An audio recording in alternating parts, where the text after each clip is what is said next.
Good afternoon and welcome to the August 9 meeting of Glendale Housing Authority. May we have the roll call, please? Authority members: Devine. Here. Friedman. Here. Garpetian. Here. Kelly. Najarian. Here. Farazian. Here. Persananian. Here. May we have the next item, please?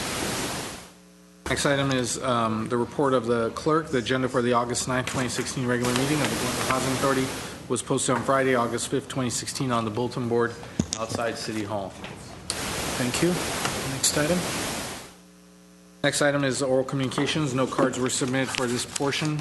On the business agenda at 6A is Director of Community Development regarding selection of either Link Housing or Thomas Safran and Associates as affordable senior housing development team and proposal for Housing Authority owned property at 5th Street and Sonora Avenue in response to the Housing Authority's request for proposals. This is continued from July 26, 2016. 6A1 is Housing Authority motion to select either Link Housing Corp. or Thomas Safran and Associates as a development on Housing Authority-owned property at 5th Street and Sonora Avenue, and authorization for the Executive Director to negotiate and enter into an exclusive negotiating agreement.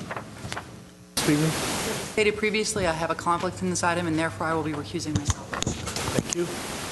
And this item appears to be different from... Okay, yeah, Mr. Najarian. Well, who wants to go first, Mr. City? Maybe I should start, and then you can discuss at that point, Mr. Najarian.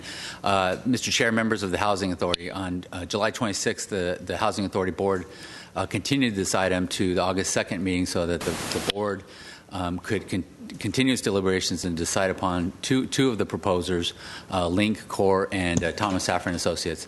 At that time, board member Najarian had recused himself because he had received campaign contributions from two of the five proposers for his board of supervisors race, one from Thomas Safran Associates and one from Ganji Development. Or excuse me, from Sal Ganji, the CEO of Ganji Development. At the time, I had also advised Mr. Najarian that in the event that the contribution from Thomas Safran Associates had gone past the 12 months, and the Ganji proposal was eliminated through no action on his part, then he might be able to participate again. And in hindsight, I probably should not have assumed that the only decisions that would result from that would be that either Link or Thomas Safran would be selected as a proposer.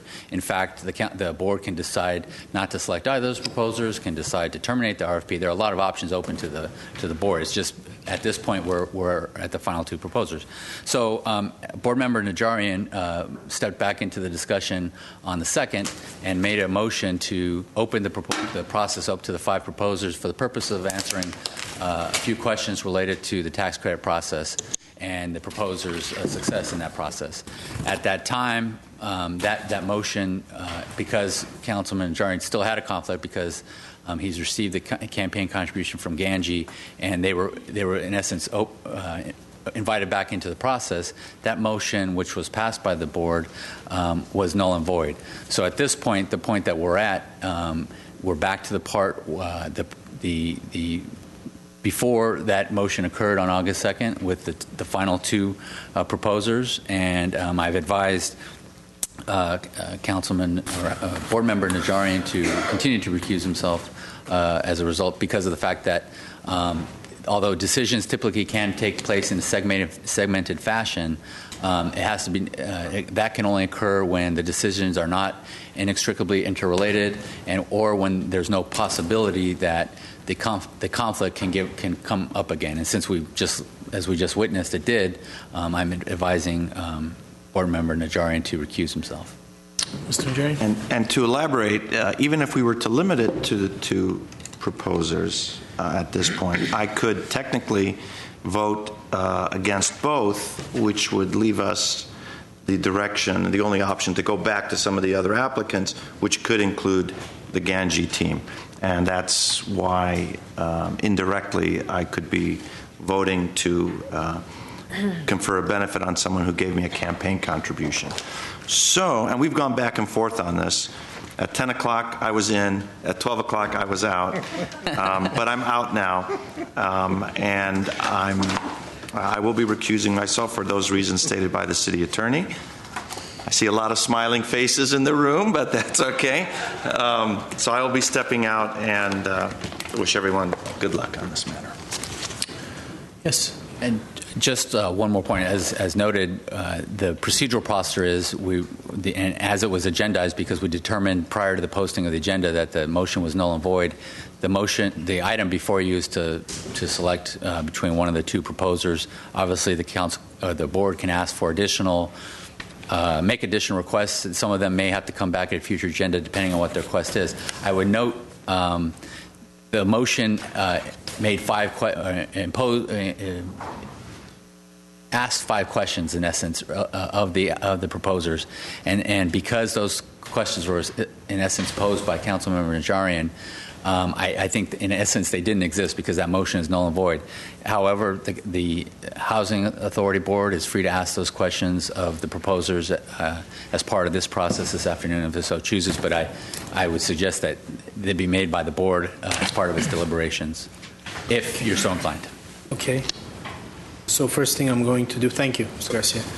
We have some clarity as to who's in and who's out. But first thing I'm going to do is ask for those 5 questions that Mr. Najarian had asked, and I hope that we have done our due diligence and can answer them.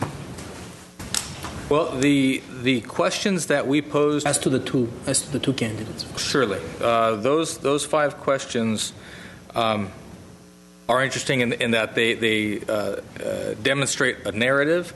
But I think, especially as you talk with some of the at least these final 2 proponents, the 2 finalists, they will tell you that there's other narratives, that there's more to a narrative that is not illustrated necessarily by those 5 questions. As we say, where you stand depends on where you sit.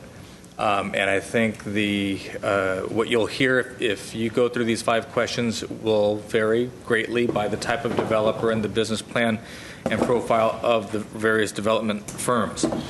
But the 5 questions that we sent out, not processed, not filtered by the staff, this came directly from the dais, were 1, were you the stated developer in the TCAC application, the Tax Credit Allocation Committee application? You did not have a for-profit partner. The project was not special needs or SRO, single room occupancy. The TCAC application was prepared by your firm and paid for 100% by you, and the project was new development as opposed to acquisition rehab. Those 5 questions were what we put out. We did not ask that the responses come to city staff, but rather pursuant to the discussion last time that they would be able to present those answers to you, the Housing Authority Board. As Mr. Garcia indicates, that option to hear the answers to those questions and more from the 2 finalists is entirely within your purview. And all we would do is ask you to consider that alongside the other RFP criteria, because at the end of the day, this was an RFP that looked at a multitude of criteria. What was the criteria? The criteria, there were quite a few. You had developer experience.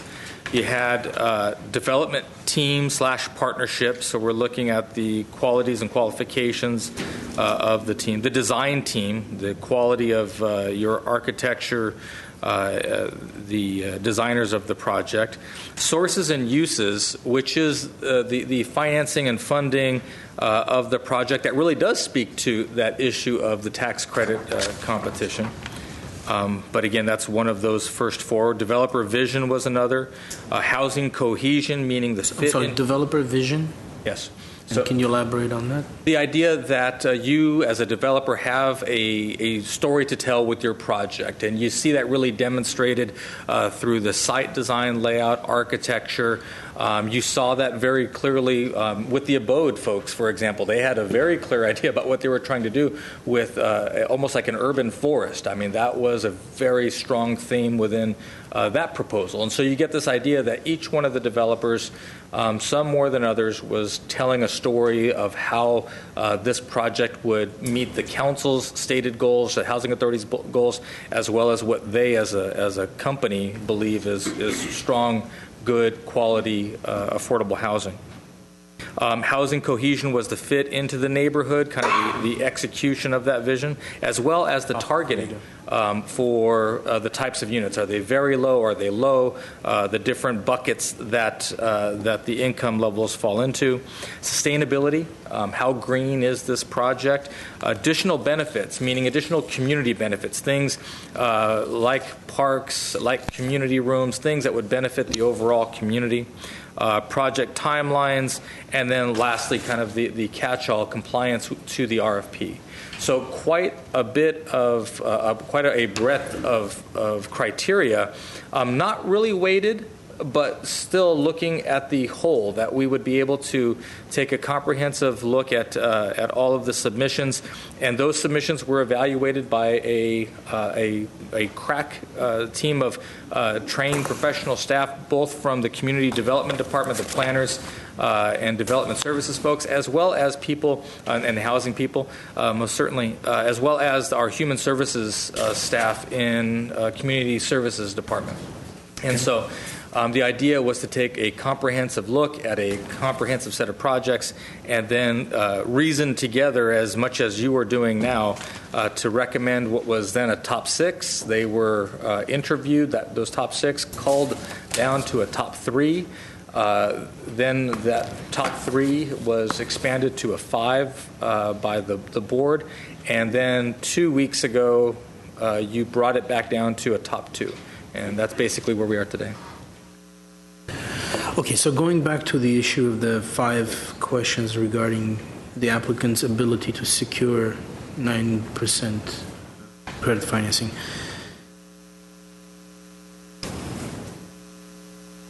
So staff hasn't prepared any answers as to that, and it's the applicant that is going to. And how does a authority member verify whether what the applicant says? Well, is to the correct extent or not? that the information from TCAC, which this all kind of revolves around, is online. It's public record. We have general kind of universal information that will tell you that we could help verify. Not to be coarse about it, but if they're telling you the truth, that the number of applications, successful awards before TCAC, we know what those numbers are. As they apply the 5 questions, we can help understand is that true or not. How verifiable that is. I think what I would submit to you, though, is that the 5 questions are fine. But I would expect that certainly the 2 finalists would provide other lines of narrative that tell you it's more than 5 questions. It's there should be more questions that you're asking, because if the question ultimately in this scenario is how many 9% tax credit awards have you won, and you could say it's 10, 15, 20, 25. That's all well and good. But to the extent that if you have 20 awards and you have somebody else that has 10 awards, does that mean that the folks with 20 are 100% smarter than the people that had the 10? Probably not. Because the experience is this is complex, but it's not so complex that it isn't replicable. And so if you have some experience, you've done 3 or 4 of these types of projects, you generally know how the system works. And here in LA County, because as you know, the tax credits are done on a geographic basis, you may want to argue that local, not LA City, but LA County, the way it's structured here in our region, that is more important to you, knowing what the other cities are working on, knowing what the other projects coming online that you're going to be competing against. That is more informative to you than one of those 20 being in Imperial County, where we don't live and we don't operate. And so I'm not trying to make a qualitative argument to you. I'm only telling you that what you're probably going to hear from the other developers is if you're going to ask for a story, let us tell you a complete story, and that story would revolve around one of these 2 finalists. And I imagine if you opened it up to all 5 or 4 at this point, because Abode has told us that they no longer wish to continue in this phase of the discussion. They emailed us the other day. That if you opened up to the 4 of them to ask questions about their TCAC experience, they they would tell you a story that would benefit them. And I think at the end of the day, that's what a lot of this episode is about, is the questions tell one story. I don't know that is the complete story. It might not even be the story that's most compelling to this Housing Authority Board. Questions from authority members? From the applicant. Well, I have cards. I see 3 cards from the 3 of the applicants. I'm not sure if the 4th one. Oh, there it is. Okay. So, since we are actually seeking information from the applicants, I want to give a little more time to the applicants than the other 21 speakers that have submitted cards here. I mean, yes, we have a total of 25 cards, so this could go on into... On this subject? On this subject. Oh. Yeah, this could go into our 6 o'clock session if I don't put some time limitations. But I do want the applicants to be able to substantively respond to this question. So therefore, I'll give them 4 minutes each, and then we're going to keep everyone else to a minute. So we'll start with Andrew Gross.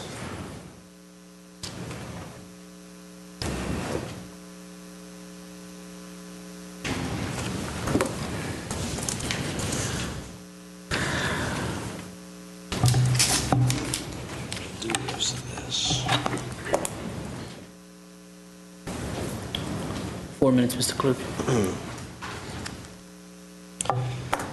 Nice afternoon, Chair, Commissioners. Andrew Gross with Thomas Safran Associates, President.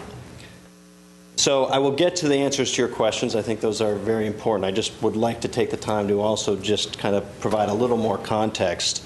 There's a hyper focus here on these 9% credits. There really is. As I said to you, I think 2 weeks ago or even 3 weeks ago, all of us, I think most of us, have expertise in obtaining 9% credits. We pride ourselves on that. We have over 50 projects and 40 years of experience. We are the gold standard, by the way, of we've heard, with not my words, of quality, not just quantity. So just to go to quantity versus quality, I think that's an important distinction, because it's not only how many you build, which we build a lot, it's also the quality that you've built, okay?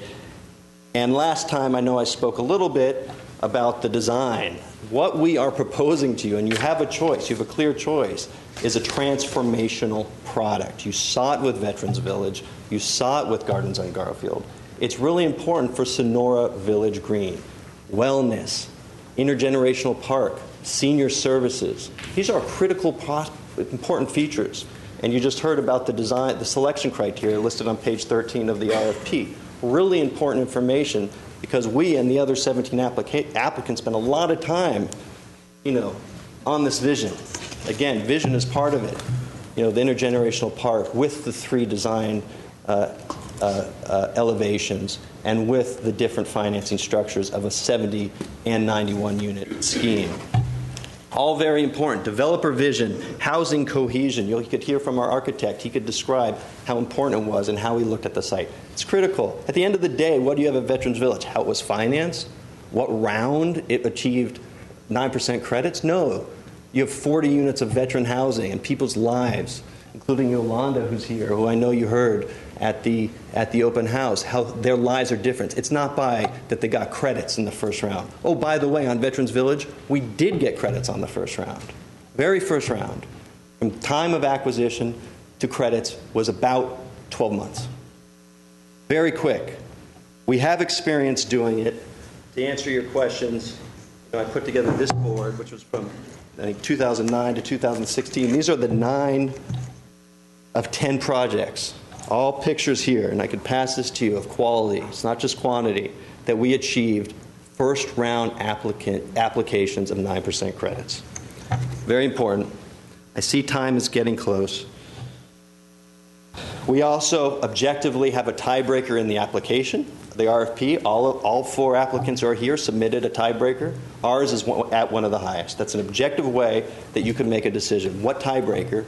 It's evidence of the expertise did they put in. We could also, by the way, and I saw a letter saying other people were giving $1 million back. We can give $1 million back to you as well with a lower tiebreaker. That's an option for all the submittals. I saw that in the letter. I wanted to make that point. Again, it's not just financing. It is the type of transformational work we do. To answer your specific questions, and they were very specific, since 2011, how many credits? We had 5 allocations within that time period. We were the for-profit partner. These were not SRO projects, and they were 100% prepared by us, and they were all ground up. The answer is 5, to be specific. Again, quality, not quantity. However, this excluded 4 of our other projects within this time period, all within LA County. One question that was not asked. It's okay, finish your thought. Just thank you. One question that was not an important screen is how many of these were in Los Angeles County? That's where we're competing. It's a unique place to compete in LA County. It's different from the rest of the state, rural areas, etc. Rural areas, etc. LA County is very unique. So that all 5 of them were in LA County? All 5 were in LA County. We also had 4 LA County deals within this time period that were also excluded. One was a special need development. By the way, Veterans Village could be considered a special need development, okay? You still are competing. It's still very competitive. And the tiebreaker, you still have to figure what works and what doesn't work. So we had 1 of those excluded, and then we also had 3 acquisition of rehab developments that were also excluded based on this criteria. So we have a total of 9, 4 of which were excluded. Those other acquisition or rehab, I encourage you also to consider, they're very competitive too. Some weren't awarded. You have to have expertise, which is, I think, if I'm in your shoes, what you're looking for. Who has expertise? I submit to you, Thomas Safran Associates has the expertise and really has a vision. Okay. Please select us. Thank you. Thank you, Mr. Gross. Thank you. May I ask a quick question? Yes, of course. Yeah. Out of these 5, all 5 were 9% tax credit Yes. from 2011, The 5 I mentioned, yes. 2016. So in 5 years, you had 5 which were 9% tax credit, ground up, and you had 4 that was acquisition and rehab. Oh, special needs. 3 were acquisition and rehab. 1 was excluded because of the special needs. Okay. So a total of 9 Total of 9. Okay. within that. All first round, except maybe 1. I think. Okay. Now, since I have you here, I have one question because it was a little bit confusing to me. Sure. And Yes, that sir. goes for every applicant. Sure. The total cost of development is $23 million, I say, rounded up. Does that include the land, or land is excluded? That includes the land. So your cost of I want to confirm. Yes, I'm getting a nod. Yes. so your That does include the land. cost of the project is 23 minus 6, which That's is right. 17 million. That's right. Am I correct? That's correct. Hard and soft costs. All costs excluded That's right. land. Thank you. That's right. That's all I have. Okay, thank you, Mr. Gross. Unless there are other questions, there are none. Suni Lei Chang? Thank you. Thank you.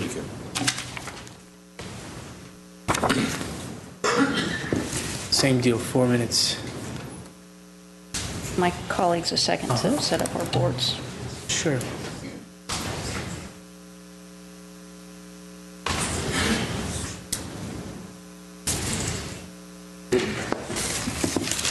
We realized since you hadn't been out to our site that we're at a little bit of a disadvantage, so we thought we'd bring the boards. I hope you don't mind. Thank you for having us back. As I mentioned, we realized that perhaps you might benefit from being able to see the quality of the design and the construction that we're able to build. It's impressive, as you can see, and it's something that certainly we stand by and would love to build something like this for you in the city of Glendale. The speaker before me talked about all the benefits, and ultimately I think you have 2 great developers before you. What I'd like to focus on are really the distinctions, the key distinctions where we don't even come close. We can parse tiebreakers and costs, but essentially we're pretty close. Design, how they fit in the neighborhood. 3 key areas where I think there's a big difference, and one of them is part of your criteria, affordability. We provide the deepest affordability. 78% of our units are at 50% and below, compared to 51%, as you can see in your staff report. That's really important, as you know, because seniors are on fixed incomes, and more importantly and more relevantly than ever, seniors are living longer than ever, so they need to be able to stretch those dollars, have the lowest income rents possible. Second, we have 2-bedroom units, 10% 100% two-bedroom units, which is part of our overall vision. The underlying premise of our design and our community is that we are focusing on the people who live there, the seniors who live there. Why is two bedrooms important? Well, they give you caregivers. Caregivers allow you to live in your unit for longer and have greater independence. It also helps you on cost because it's a lot cheaper to stay in your unit with a caregiver than to spend $3,000 to $5,000 more per month for a nursing home. The third reason for the two-bedroom units is really cultural sensitivity, because if you come from a culture like mine, it's really uncomfortable to think about putting your parents in a nursing home. And for families where the family structure really depends on being able to take care of your parents, and there's a cultural value and a cultural sensitivity there, two-bedroom units are really important. The other area I'd like to call out is that the other difference is that we believe, again, our focus on the people who live there, the residents who live there, is that the best people to advocate for themselves are the residents themselves. And so our governance structure, our Chodo boards for both Link and Core have residents on the board. We are governed by our residents or people who represent the community, which, if you all like the structure of the current housing authority, is actually how you are structured, to have people who you are serving represented on the board. It's an important part of having your voice at the table and making sure that things are run the way that you'd like them to be run and that they are designed and built the way you want them to be built. Of course, the biggest part of what we are providing in terms of differentiating factors is our services and our wraparound services, our 3,500 square foot community room, and being able to bring those services north of the 134, partnering with Pacific Gateway, with the Rec Center, with CareMore and Glendale, all of the other partners that we have worked with, Peace Over Violence, and that's really critical. And so I submit that to you. As for answering your questions, I have... While that's going out there, we also didn't bring a nice pretty board, but I did bring handouts, so at least you can see what we're talking about in terms of answering the 5 questions that were posed. So what's in the box is what passes the screen of the 5 questions. So there are 9 projects there that pass the screen of the 5 questions. But as you heard from the previous speaker, that isn't really the only thing you should focus on. Everything below the box includes the other projects that we have won. What's highlighted in red shows you which part of the screen caused them to be knocked out of the box. But I would submit to you that everything above that red line ought to be counted, because those are projects where we were the lead developer. There are 15 projects where we were the lead developer, and it's irrelevant whether there's special needs or rehab, because you still have to compete for those credits. And I would also submit to you that, as we were all asked, every single one of the original developers who was presented here was asked, would you include 10% developmentally disabled units? Those are special needs units. You need to count the special needs units as part of the projects that you're evaluating. And also, LA County is a little bit broad and loose of a term. Glendale does not compete in just LA County. The city of Glendale competes in LA County, excluding LA City. So if you count how many developments we have in LA County, excluding LA City, we have more than anyone here. Finally, I would just like to close by saying, we talk about transforming communities, and I think every developer really does that. But I would say to you that we do that. We do that through the quality of our design. We do that through the quality of our buildings, our vision, talking to the different organizations. But we also, as you saw, focus on the people who live there, the people living in the units and outside of the units who we're opening the communities to. And that's not just something we talk about. It's something we live by. That's actually the mission statement. It's on the brochure, Transforming Lives and Communities. That's what Lincoln Core do. Thank you, Ms. Chang. I think we may have some questions for you. I just want to make sure that everyone knows that's not a photo of your project, correct? It is our project. Pardon? It's not the proposed project. Right, what it's you mean? not the proposed project. Oh, no. These are sample projects that we have built completed projects and designed. Yes. Okay. I'm sorry, I misunderstood. I have a question. Madam Parazian? So from 65, how many two-bedroom apartments units you have? We have 6 two-bedroom units, 10% of the project. 6? Yes, okay. 10% of the project. 10%. Yes, Mr. Yes, I'm going to ask the same question as I asked Safran Associates. That $22 million or $23 million total cost that includes the city's contribution Yes, that or does. subsidy. So 23 minus 6 million is your total project cost. That's correct. That's the total project cost, and it's in that staff report. You can see we also have the. I just wanted to Yeah. make sure. I just wanted to make sure. It's all broken out. Also, the affordability level, the income targeting, these are the correct numbers.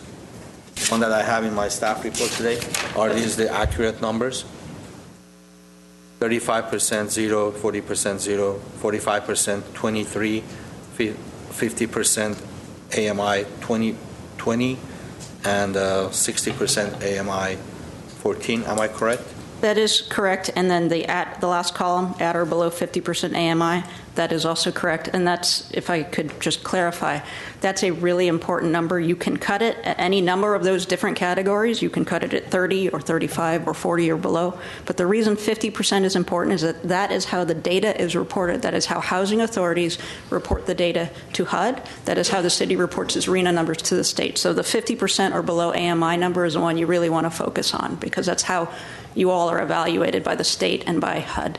So 78% of your units are below 50%? That is correct. Right? Okay. I'm going to bring later on, Mr. Chair, Safran Associates and ask him the same question when we're done with our... And I have a question. Yes, please go I'm ahead. sorry, I have another question. This is for Mr. Ochoa. Is this would this be a part of the ENA that we can negotiate after we choose the You can negotiate a great many things, but I would be remiss if I took liberties with the pro formas of the different developers. So if we said we're going to push more into different pots of the income, can you negotiate it? Yes. Would it have an impact somewhere else in a pro forma? Perhaps.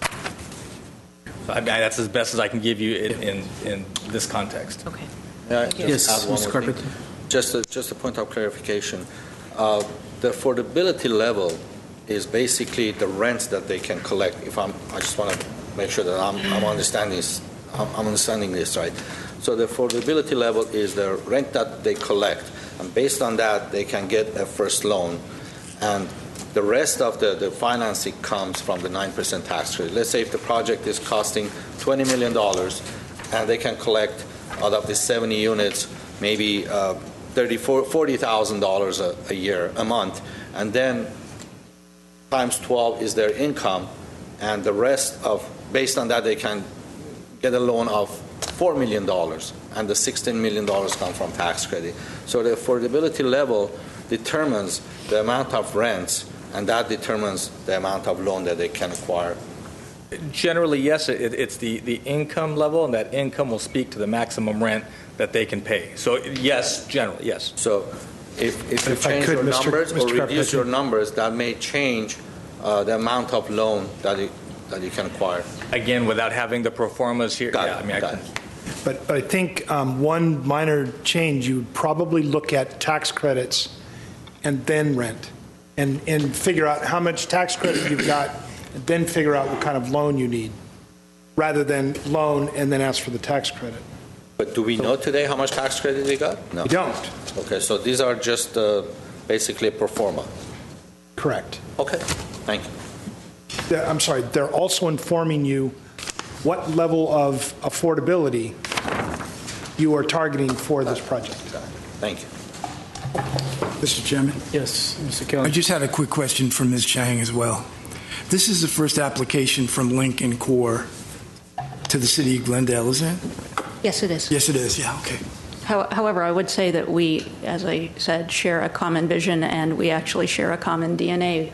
We've partnered together on other endeavors, looking at the intersection of health and housing, how we could work together in terms of hospitals. Many of the staff overlap. In fact, we actually share a CEO. At one point, Link's current CEO was the CEO of National Core. It's a very natural affinity.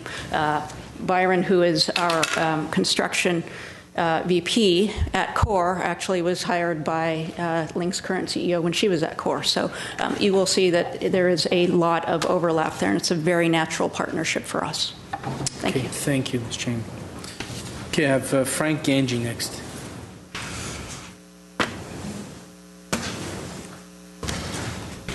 Just for the record, Mr. Chair, because it's on the agenda, the discussion is on the agenda, and any person is allowed to speak on this item, he can go ahead and speak on this item, obviously, but just the record is right now, the two proposals that are before you are TSA and Link. Right. I understand that. Okay. But that doesn't mean they're precluded from speaking on this issue, right? No. I would only caution not to, for the once Right, we not get to done, take it to a not for the different board to level. have a discussion unless you move it to next week's meeting. Right. Okay. Thank you, Mr. Chairman and members of the Housing Authority, Frank Ganji from Ganji Development. I'd like to first point out we are the only local developer that was part of the 5 finalists.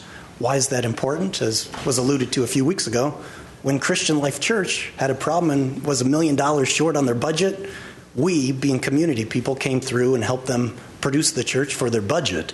We've been sponsoring a local Little League team here since the 1960s. Number 2, we have the best design. We are the LEED Platinum standard, which is important for our residents because first off, in our design, we have 80 units. Secondly, the entire front of our project is a community park, and we have the rec area at the front of the project. So we have a community park in the entire front. With our LEED Platinum design, we have our residents having no electrical bill. So moving forward from design, we have the lowest cost. If you take a $6 million land cost for everyone straight across the board, we are the lowest priced project. That's partially because we are a design, build, delivery firm. Secondly, we employ local people in producing the product, and we're virtually impossible to beat on that. And we also have the most affordable rent levels. If you look at and judge affordable rents by below 50% of the median, you can see with the 9% proposal, we're proposing to you 80 units of affordable housing. With 40 units below 50%, 20 in each of the lower categories of 30% to 40%. So we have the most bang for the buck, if you will. That's why we came up to still lobby for the project. So for me to conclude, I would say that we'd request that you would have a motion to enter into an exclusive negotiation agreement with Ganji Development and with our nonprofit partner, who will elaborate on the 5 questions that were asked. Thank you, Frank. My name is Robert Lang with Pacific Southwest. I had the pleasure of being here a couple of weeks ago. In answer to the 5 questions, which are it says here questions to all 5 applicants, so I'm going to include myself in that. We have, in the last 5 years, we've participated in 7 9% tax credit applications. One of them was a special needs. We have been partners with for-profit, we've been partners with non-profit, and we've done projects by ourselves. All the applications go out under my signature. I am instrumental in preparing them. In all cases, we fund the application. It's all funded out of deferred pre-development costs, or in some cases loans, or sometimes out of our own resources. They were all for new developments, and they are a diverse bunch of projects, so we've done all over the state. I think it's a little bit disingenuous to say that you can only consider applicants who've done projects in LA County. LA County is very nice, it's a very sophisticated place, but as far as 9% tax credits application, it's no different to anywhere else. And we've developed in some very complicated places, very difficult places, rural places, places that are exceedingly poor, and we've had to rent houses or units at very low rents, including at 0 rents in some cases in the Imperial County. So we do have the experience in doing the work, and we would certainly beg your indulgence and like to be invited back to participate in this process, since I do think we can deliver units at very low rents. In terms of services, we are very strong in providing services to our residents. We have a team of our own employees who provide services at the properties. We hire people to come into the properties themselves and provide services, and we also engage the services of other non-profit providers in the communities in which we operate. I don't really want to take any more time than that, but I think that should conclude my remarks. Thank you. Thank you. Questions, Mr. Yes, questions. Can you tell me what your, I'm sorry before you leave, can you tell me what your project cost was, the total project cost, excluding land? So We've got As I can read from yes, here, I'm sorry. We've got a total project cost, including the land, of $19,817,000. So if you take out the $6 million, you would be $6 million less, right? So $13 million. 13 million. So, and your number of units are? We have 80 units. So that was my point of we're providing the most bang for the buck. Historically, on these type of RFPs, typically you want to supply the most affordable housing units so that more people benefit. So that was our proposal. And that's why we were excited about our proposal and why we come back again and again. And that 7 projects that you got tax credit, 9% tax credit, there were 7 of them and 1 special need? Yes, 1 special need. In the last 5 years, I should say. That's the horizon that I took. And I do have a schedule here that I printed out, which is from the TCAC webpage. They have a list of all the projects, all the tax credit properties that have been built since time began, I guess, since 1986. Okay. And I've got a list here, and I've sorted them between the 5 different proponents, and I can certainly hand this over as an exhibit. And I will just make sure that our name is marked here as the Pacific Southwest Ganji proposal, because they're listed here as to what we've done. We have senior projects, we've done large family units, we've done all sorts. I will hand this over. And your affordability numbers, I know it used to be in the old chart, but the new one doesn't contain you, of course. Could you tell me what those were, the income targeting? Of the 80 units, we would propose to rent 20 of them at 30% AMI. Okay. 20 of them at 40% AMI, and 40 units at 50% AMI. Okay. So that's 20, 20, 40 at 30, 40, and 50. Well, that's not too many numbers to absorb. Mm-hmm. Okay. So, I'm sorry. How is it that 80% of them are below 50%? Because they're... Oh, yeah, because... No. 80 of them, there are 80 units, and they're all below 50%. Because maybe Sorry? 100% of them are below... 100% below 80%. No, below 50%. Too many numbers, I'm sorry. That's okay. Okay. Because I thought I heard you like in the beginning that 80% was below 50%. No. Of the 80 units, which is probably where the confusion lies. So I should say 1/4 of the units are below 30, another quarter below 40, and the remaining half of the units are below 50%. Okay, thank you. Next, we have Caleb Roop for Pacific.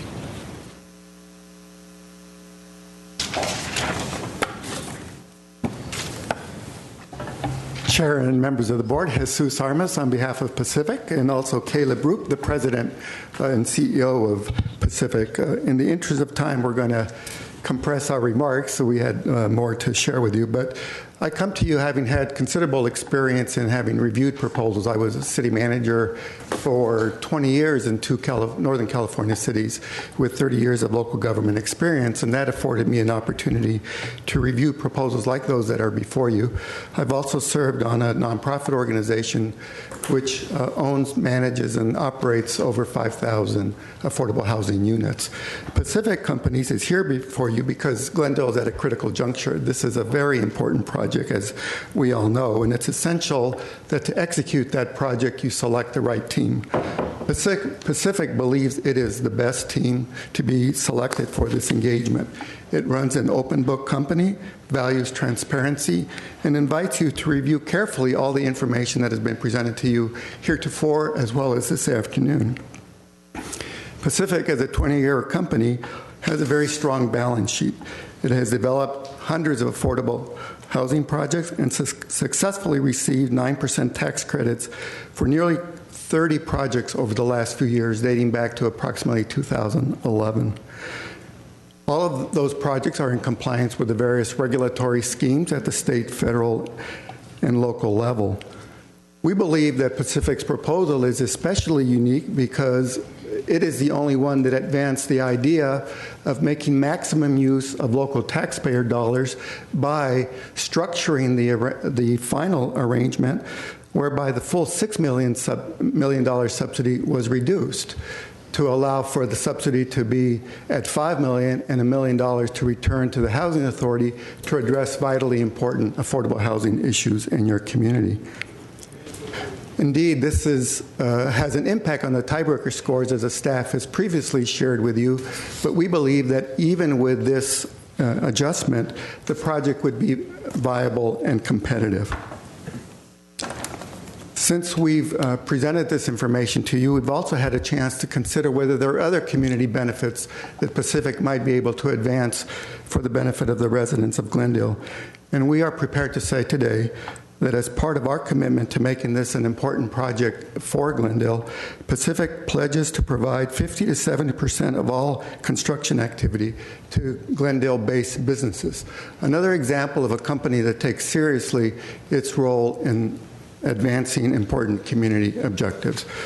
So with that, Mr. Chair, let me invite, if I may, Khalib Rube to answer some of your specific questions on its company. Thank you, Jesus, and thank you, members of the Authority Board. I just want to get specific to the questions that you've asked previously. And as Jesus mentioned, we've been involved in 30 projects, but I want to drill down on those details so that you're very clear. Question one, we were the developer in 28 projects. We're the for-profit partner in each of those. 27 of those projects were not special needs or SRO. We prepared the applications ourselves in each case, and all of those were new development. So those are the precise answers to the questions you raised, and we stand ready to answer any other questions you might have. So of the 27, how many were in the LA County? I know they asked that of every. Yeah, I'd have to go back and check, but I believe there was at least one, maybe two. I'm not sure, though, so I'll have to check the statistics. Where are the rest of them? They're all over the state. So they're in the rural regions, the suburban regions, the coastal regions, the Bay Area. We're a very statewide organization. On this issue of the $1 million, my understanding was that $1 million is a possibility in case everything goes perfectly. And one of the other applicants commented that, well, we can offer $1 million too with a lower tiebreaker. Can you respond to that? Yeah, I mean, this is something where we would make an assessment with the city at the appropriate time. So whatever tiebreakers or costs or any of that information that are presented to you in this process are not valid from the standpoint of it's going to change. It's going to change based upon what the final entitlements are, the competitive situation in the marketplace, what tax credit pricing is. So there's going to be changes.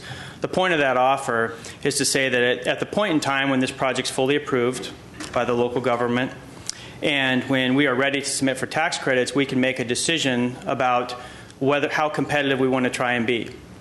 And in my view, competing in the LA region and competing across the state for many, many years, there's an opportunity for the city to save that money, for the Housing Authority to save that money. And I think that by saving $1 million that we still can be competitive with even $5 million. And that doesn't change the fact that it's also possible that the land value may appraise for more. And if it appraises for $8 million or $7 million, that's additive to what we've already stated in our numbers, each of the applicants by that matter. And so that just gives more public subsidy to the process. It increases the tiebreaker. And so if that happens, which it could easily happen since the appraisal is aging, there's an opportunity to do that. And so there's a business decision to be made about, do you want to be extra aggressive in trying to win the competition, or do you want to maybe pull back a little bit and have an opportunity to have another $1 million for another project that might be important to you? That's really the choice that gets made, and it's not our direction to say do this. It's us coming to you at the appropriate time and saying, hey, here's the situation. What do you guys think? We'll make the decision to say, recommend to you that we think it's a good move. And that was the whole point of proposing it in the first place, was because I think it could be done. It's very feasible for it to be done, and we've won in regions with a lesser score. So that's the summary of that. My last question to you is, what's your income targeting breakdown, your affordability breakdown? I don't know the specifics between all the income levels, but we're an average of about 49%, 48%. So that's the average of all the units in the project. Okay, so meaning the average is 49%, the average of all? Yeah, about 48, 49%. And that consists of units at 30%, units at 45%, units at 50%, units at 60%. There's a mix there, and that'll average to about 49%. So in other words, I'm trying to analyze it. In other words, about 50%, be below 50%? In terms of the number of units below 50? Yeah. No, more like about 75%. 75% below 50%. Yeah. Okay. More in that range. 75 to 85%, somewhere in there. Okay. Questions yet? Go ahead. Oh, Mr. Carpenter. Just want to ask the same questions. I brought all my files from 2-3 weeks ago. Great. So, your project is almost 46,000 square feet.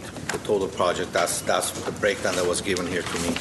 And the project cost is $26 million, including land. Am I correct?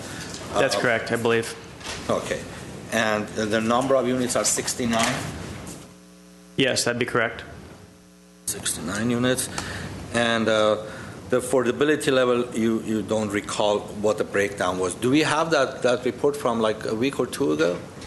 Not here. We had a breakdown of all five. I can't find my... To the extent that we're bringing forward the two. No, I understand. I don't have that, yeah. I just wanted to, since they're here... I can give you the units if you want. I mean, I have the specific breakdown if you'd like me to recite it, like number of units at certain levels. Would that be helpful? Just to be fair, because I asked the same question from everyone else. Yeah, sure. It's okay. How many units are 30%, 40%, 50%, 60%? Yeah, so there's, of the 69 units, there'd be 68 that are affordable. There'd be one manager's unit. So of the 68 units that are low income, there are 7 that are at 30% of median. There are 17 at 45% of median. There are 28 at 50% of median. And then the balance of 19 are at 60% of median. Got it. And that averages to about 48, 49%. That's all I have. Okay. Sure. Okay. Thank you very much. Thank you. And Mr. Armas, since you spoke, I'm going to put your card away as well. Thank you. Okay. So we have another 21 or 22 speakers, and we're all going to take 1 minute so that we can get through with this in the afternoon. The first speaker is Sid Pinedo. Thank you, Mr. Chair, members of the Housing Authority.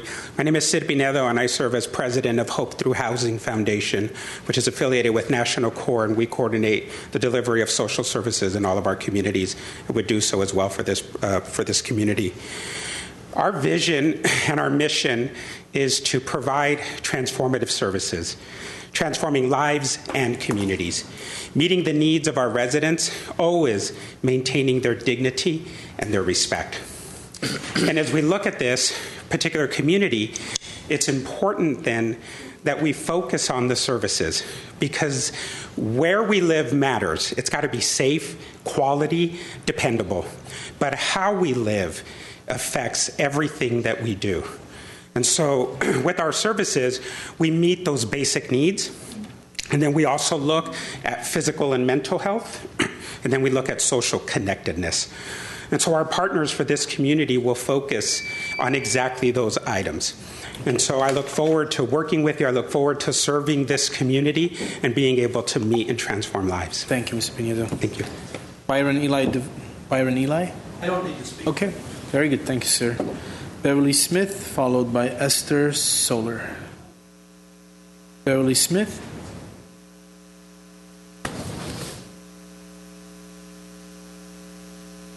Hello. Everybody. Anyway, CORE gives us a lot of things for our community, and I love it. They have all kinds of services for us, and they do what they say they do. We have, it's a safe place to live, and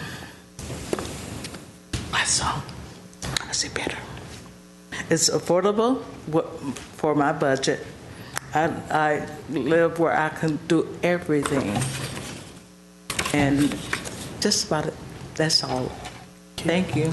Thank you, Ms. Smith. Esther Solar, followed by Jan Stevens.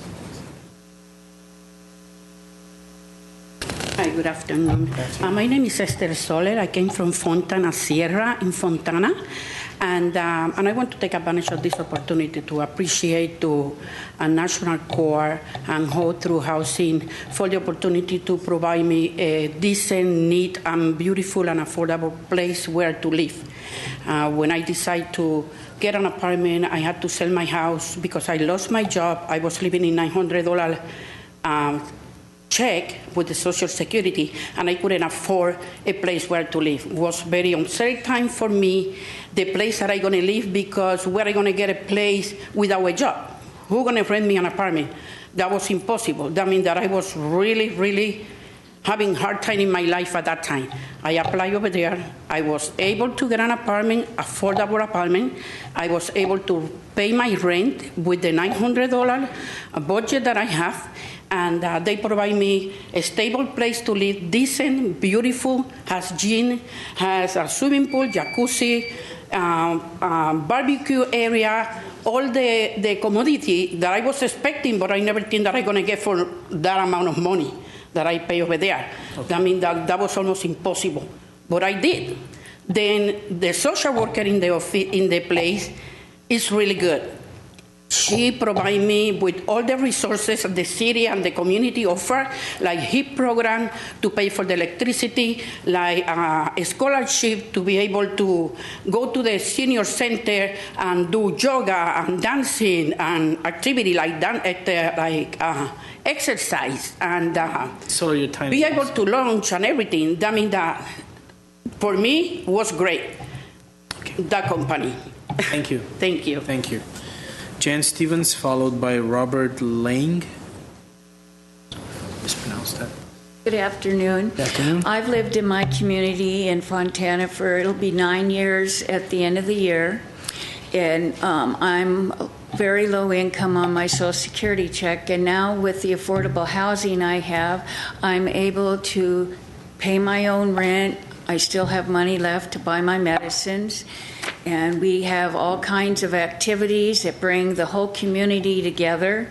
Our social service program helps us with the different community and city things that are going on, and state levels with like the HEAT program for our electricity. And I really enjoy living in my community. And I think it's wonderful for seniors to have affordable housing. Thanks. Thank you very much. Robert Lang, followed by Michael De La Torre. I already spoke. Oh, thank you, sir. Michael De La Torre. I'll pass. You'll pass. Thank you. Pam Ellis. Pam's here. Followed by Yolanda Franklin. Hi, thank you very much. I'm a resident of Glendale, lived here since in the area since 1985, and I'm here today representing the Northwest Glendale Homeowners Association, which covers that area. We're very interested in the development of this property, not only because it's providing the much needed senior affordable housing, but because this has been a rather blighted area for some time.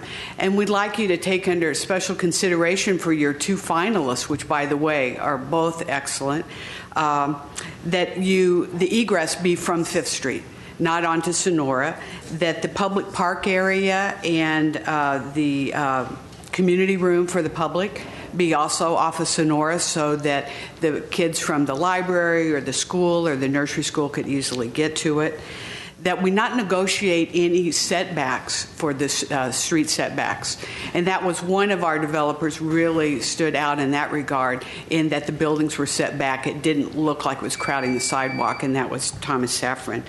And the other thing, I'll just shorten it because I actually have a list here of things, but that parking.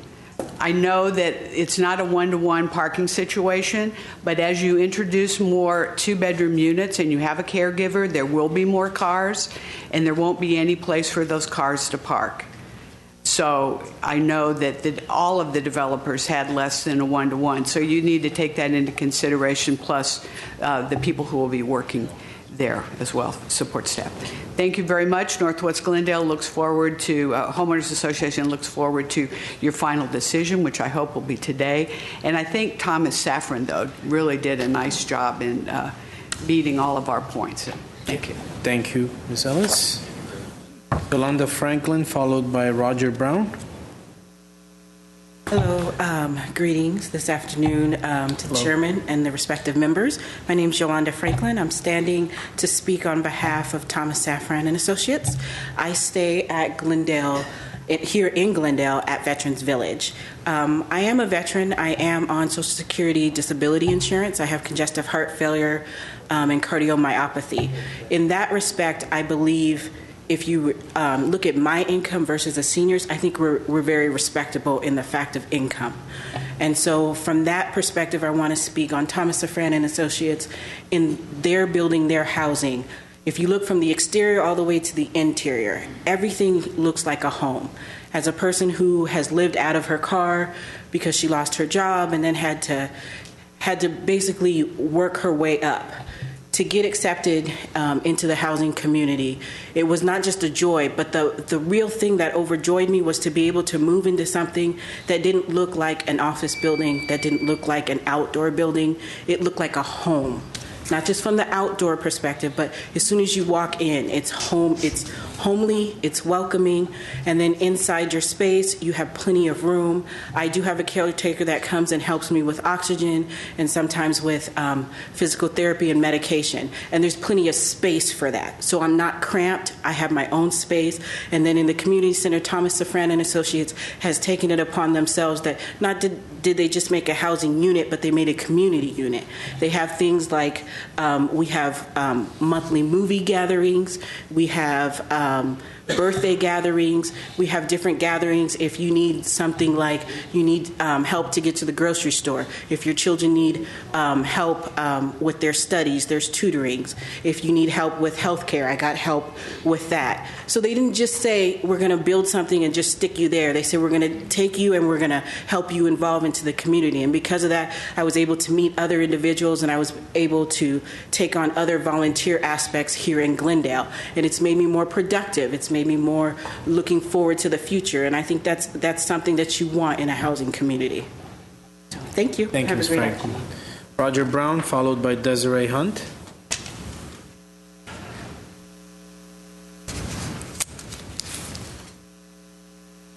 Hello, everybody. My name is Roger Brown. I'm from the Veterans Village. I want to let you know how Veterans Village changed my life. The first thing that it offered that any man who has daughters or grandkids look for when living in is the security of the building. I feel very safe. I lived on the streets. I lived in shelters, and it wasn't a good life. It has a lot of things to offer, not just grown men, grown women, but kids. Like Yolanda said, they have cooking classes, art classes, computer room, community center, library room. It has changed my life because it has made me feel safe. I am not scared to walk anywhere in that building or anywhere in Glendale, period. It has given me back my faith and my ability to want to move on instead of stand still. Thank you. Thank you, sir. Desiree Hunt, followed by Edik Nazarian. Well, I don't envy you the task of picking. I think both are great. I'm here representing Safran and Associates, Thomas Safran and Associates, and I think the real difference between them is they care about veterans, obviously senior citizens, of course, but they care about veterans, and I live at Veteran Village. I'm an Army veteran, an Iraq veteran, and what I love about Thomas Safran and Associates, I met Thomas Safran, he shook my hand, he's asked me how I like it, how I'm getting in the community. He really cares about us individually. We have a community room. There's a piano there. I grew up playing piano, so it's nice to go down there and practice. Birthday parties, art classes, cooking class. We're having movie night tonight. There's a gym. And I just think the real difference is they not just care about senior citizens, they care about veterans reaching out to the community and Americans. So, yeah, thank you. Okay, thank you. Edik Nazarian, followed by Hasmik Yahya.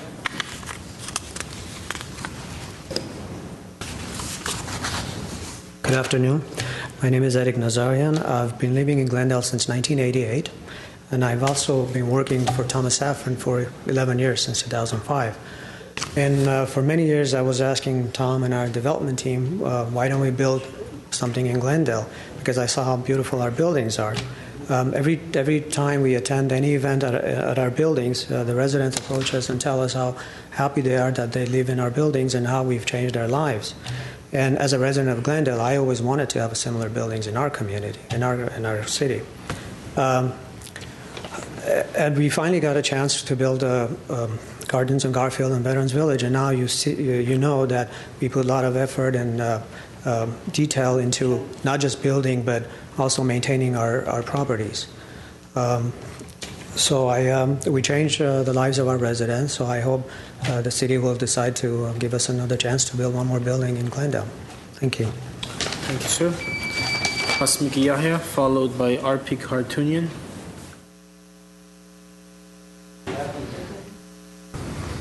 Բարեձեզ, ես Հասմիկ Յահյան եմ, ապրում եմ Գարդենան Գարֆիլդ ապարտմանի ներս, պարոն Թոմաս Սաֆարյանի շենքում եմ, շատ շնորհակալ եմ իրանից, որպեսզի շատ սիրուն շենք ունենք, շատ մաքուր շենք ունենք, շատ ապահով, որ շատ կարևոր է մեզ համար, շատ սիրուն community room ունենք, շատ սիրուն ծրագիրներ ունենք, արդի տասարան ունենք, cooking-ի տասարան ունենք, շատ մեծ լանդրի սենյակ ունենք, շատ մեծ մարզանքի սենյակ ունենք եւ իրականապես ես շատ ուրախ եմ, որ եւ շատ շնորհակալ եմ պարոն Թոմասից, որ կարողանում եմ շատ քիչ ռենթով, շատ սիրուն տուն ապրեմ, շատ սիրուն ապարտման ապրեմ եւ շատ սիրուն ծրագիրներ ունենք, շատ լավ մենեջերներ ունենք,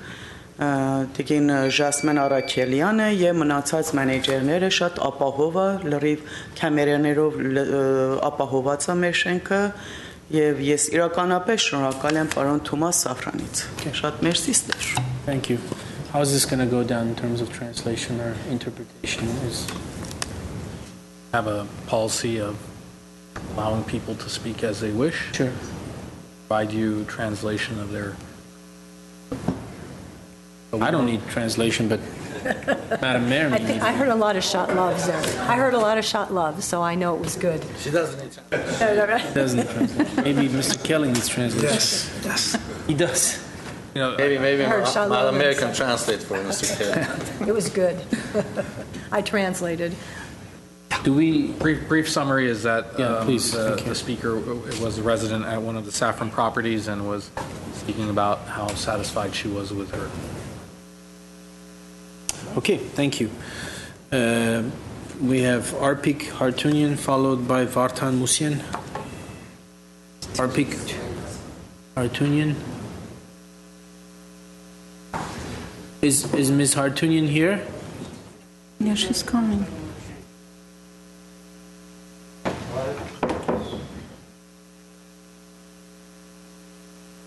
Բարեցես, ներեք, որ չենք կարող անգլերեն խոսանք, բայց շատ շնորհակալ ենք այդ շենքի կազմակերպությունից, որ կազմակերպել են մեր ընտանիքների համար շատ լավ, շատ գոհենք չափից դուրս, ամեն ինչով գոհենք շատ լավ է։ Շնորհակալ ենք այդ կազմակերպությունը, որ այդպեսի դասավորել են մեզ համար, մեր այս չքավոր մարդիկ, որ իրանց եկամուտքը քիչ է, կարողանում են ապրեն եւ հանգիստ տեսակ լավ հարևաններ ունենք, ամեն հարմարություններ ունի, շատ լավ, ամեն տեսակ ծրագիրներ ունենք, շատ շնորհակալ ենք։ Okay. Կազմակերպությունից, մերսի։ Sir Clerk, in 5 words or less. Very similar to the previous speaker. Thank you. I think that sums it up. Vartan Musyan followed by Mary Bagdasarian. Vartan Musyan.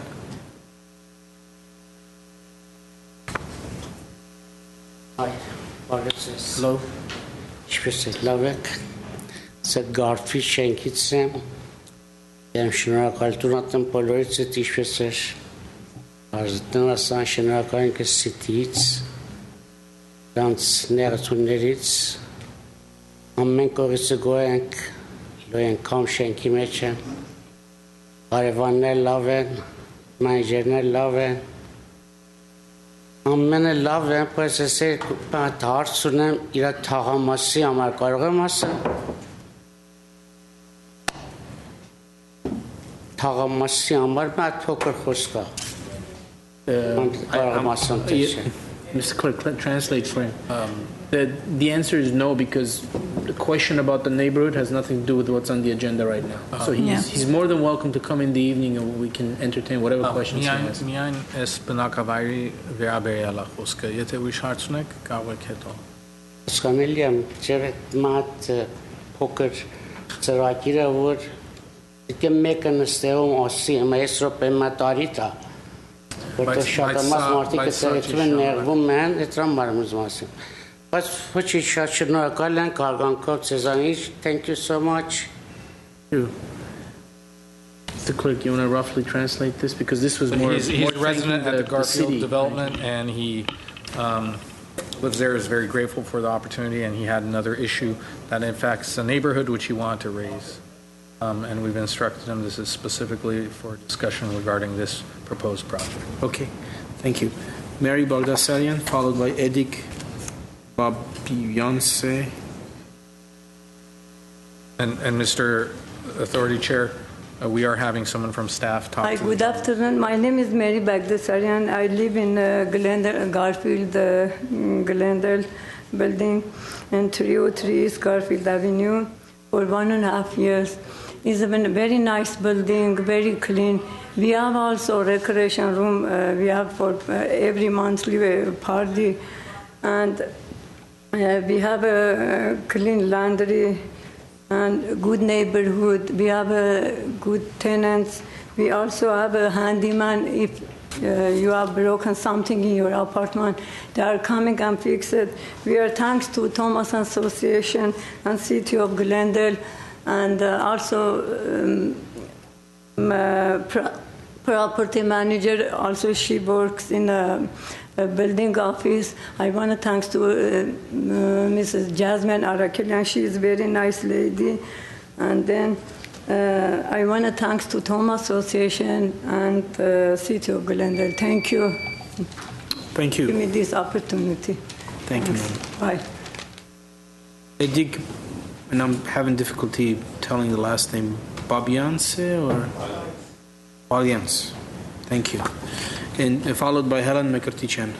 Բարև ձեզ։ Նախ եւ առաջ շնորհակալ եմ եւ շատ ուրախ եմ ներկայ եմ ժողովի մեջ եւ իսկապես շնորհակալ եմ ձեզնից, որ որպես CCT-ի աշխատավոր ժամները շատ թանկագին ժամները դրեք ժողովրդի համար եւ հույսով եմ, որ կարողանանք մենք այս անդամներով լավ աշխատանքներ տանենք։ Հետո հետ եմ գալիս շենքերի վրա, որ իսկապես ես կարող եմ որ խնդրեմ մեր City-ի անդամներից, որ Թումասի եւ Թումասի նմաններին թիկունք դառնան, որպեսզի այդ շենք, որ սարքվերա, ճիշտ է, այդ մենք օտար շենքեր ենք տեսնում 80 տարվա շենք է, որ ես ինքս ապրել եմ մեջը, օղակները բռնած, ամեն ինչը եւ մեր արժենքները, որ մեր նման մարդիկ չեն կարող ապրեն այդ շենքերի մեջ եւ կարծում եմ, որ 50% ժողովուրդ, որ այս շոփեն Գլենդելի մեջ են, իսկապես դժվարության մեջ եւ ճնշված են։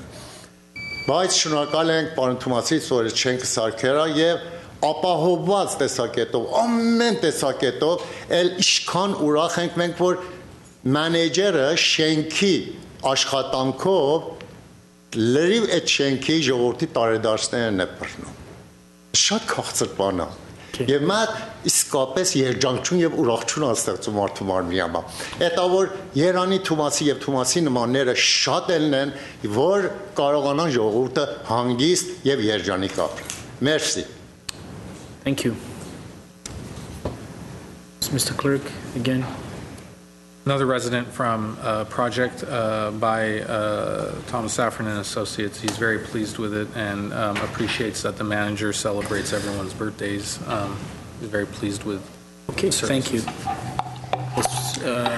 Helen McCarthy-Chan, followed by Rebecca Clark. I'm here to translate. Good afternoon, everybody. Բարև ձեր բոլորիդ։ Ես բնակվում եմ Գյանջու ապարտմանը 17 տարի առաջ։ Մենք հոյակապ մեծ գարդեն ունենք, շատ գեղեցիկ է։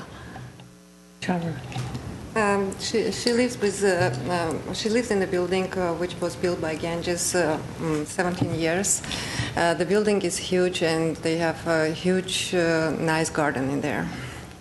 Եվ մենք այս շենքի մեջ որ ապրում ենք իսկապես շատ ուրախ ենք, շատ լավ տանտեր ունենք, մեր ուզեցած բաները որ մենք ուզում ենք մեզ համար անում է։ She's happy with the landlord who provides everything seniors need. Այսքան ժամանակ որ դեղում ապրում եմ, ոչ մի անհանգստություն չի պատահել մեզի։ Եվ շատ ուրախ եմ իրան մեր Գյանջուն, եթե առիթ ունեք իրան շանս տվեք, նույն ձև սիրուն բիլդինգ սարքի մենք մեզի համար։ Ես շատ ուրախ կելենք, մեր waiting list-ը լիքն է։ Շատ ցավով գալիս են, ուզում են ամբողջ կարծում են, դες մեզ պարտեզ պետք է ունենան, մենք տեղ չունենք բոլորովին իրանց ասելու։ Եթե կարելի է չանսը տվեք, որ Գյանջի նորից շատ սիրուն հոյակապ բիլդինգ սարքի մեզ համար։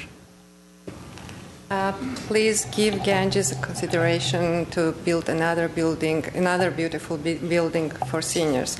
The waiting list in their building is always closed and it's always full, so people really need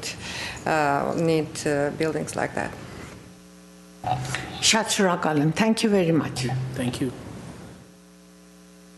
Rebecca Clark, followed by Jordan Pines.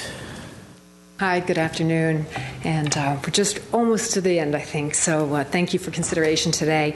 Rebecca Clark I'm the CEO and president for Link and part of the National Core team. And I wanted to mention that the data that you received earlier today from Sunilay Chang was information that came directly from the Tax Credit Allocation Committee website, and that is something you can go and take a look at. I think we might have put the link to that. That was for all 5 applicants. The second thing I want to mention is that we really believe in partnership, as we've evidenced by our partnership with Link and National Core. And we bring the same kind of concept and the same kind of working relationship to our relationship with the city. We bring that philosophy there as well. So we look forward to doing that. We also believe that we can work to devise the best strategy, as others have said, in terms of whether money should come back, whether should we go lower tiebreaker. All of those will be decided, I think, as part of a normal course of business going forward. What is the best strategy? And then the last thing I wanted to mention, as a sophisticated nonprofit organization and the one left in this competition, I think that we marry quality and experience along with a mission component of our organization. And so it is a difficult choice that you have before you today, but I would really ask you to consider bringing in a new player who is very qualified into the city. Thank you. Thank you, Ms. Clark. Jordan Pines is the last speaker today. Hello, my name is Jordan Pines, and I'm president of Thomas Saffron Associates Management Company, so I oversee the property management for our various properties. Thank you for your time this afternoon. Our company mission is to enhance the world in which we live and enrich the lives of the residents who live in our properties. And we take this mission very seriously. And each building, every property you visit, has different programs and ways that we enrich those lives. And for example, you heard it best really from our several residents who showed up at Gardens on Garfield. We surveyed the residents and asked them, what do you want? We don't have a blanket recommendation for all properties. So we do ESL classes, financial literacy, after-school tutoring for the children who live there. At Veteran Village, it's very social service-based, so we have programs that enhance their lives on a day-to-day basis. There's different needs. So we do a survey as soon as residents move in within the first 30 days, which allows us to really tailor. Finally, I just want to conclude that, we only manage properties that we own. We don't do any third-party management. And we do that because we believe in quality, quality, quality. We have done third-party management a long time ago, and we don't agree with that when it comes to lighting, taking care. You can visit any of our properties day or night, including the 2 here in the city of Glendale, and you will not see trash on the ground, graffiti, We believe in quality management, quality staff, and we promise we will keep any future properties in that same quality. So we ask you if you will please select us. Thank you. Thank you, sir. Okay, those are all the speakers that we have today. So I'd like to open it up for discussion for authority members. Madam Mayor? Sure, I'd be glad to go first. A couple of weeks ago, we decided on the top two, and I believe I voiced my opinion as to which one I thought was the best, and based on functionality and my vision of the project, and that was TSA Saffron. After reviewing, with this extra time, I reviewed the LINK and the TSA projects again, knowing that the ENA negotiations and the public outreach could impact some of the details. But this time I focused my final selection in the following 4 areas. First was which developer will have the greatest chance of financial success. Number 2, which development best understands Glendale, which developer understands the site, and which developer best understands my vision of the project and carries through on their own vision. So first of all, I looked at who will have the greatest chance of financial success. Well, I believe that there are 6 important items that have to be considered here for the greatest chance. First, the ability to obtain that 9%. Tax credit. Well, in looking at the success rates, they're basically a tie. LINK has 89% success rate, and Saffron has a 90% success. It's a virtual tie. In looking at the 9% tax credit, the tiebreaker score, LINK score and Saffron, again, are the same, 44.6. They are tied. Then we get to the total number of units provided in the project. LINK provides 65, Saffron provides 70 units. So Saffron is providing us more dwelling units. The size of the dwelling units. LINK, 1 bedroom is 600 square feet. Saffron is 700 square feet. So Saffron's has larger units. LINK's 2 bedroom is 800 square feet and Saffron's is 1,200, so they are larger. The total cost per unit. LINK's total cost per unit is $352,000, almost $353,000 per unit. Saffron is less by almost $20,000 per unit. Total cost per square foot. These are questions that were asked the last time. The total cost per square foot of rentable area. LINK, their cost per square foot is $520. TSA is $489, which is $31 less for TSA than for LINK. The total cost of the project with LINK, it's almost $23,000. With Saffron, it's a little more than $23 million. $23 million. With TSA, it's $23.5 million. However, with Saffron, we're getting 5 extra units for about the same price, but we're only paying $186,000 per unit. And with LINK, we're paying like $300,000, or with the other units, we're paying $300,000. So those extra units are only costing us, or them, $86,000 each. Therefore, based on those items, it's clear to me that the overall greater chance of financial success is TSA. Now, which developer understands Glendale the best? Authority member Parazian, I think, best answered this question 2 weeks ago when she said she selected TSA as her choice because of the TSA experience in Glendale. I think we're all familiar with that. And I agree with her, and I support her reasoning. The fact that TSA has completed 2 affordable housing projects in Glendale, they have an outstanding track record in terms of design, tax credit financing, quality of construction, management, during and after construction, and delivery of the project on time shows that they have an excellent understanding of the affordable housing needs and the entitlement and permit process here in Glendale. Link states that they have not partnered with the City of Glendale in the past to develop affordable housing.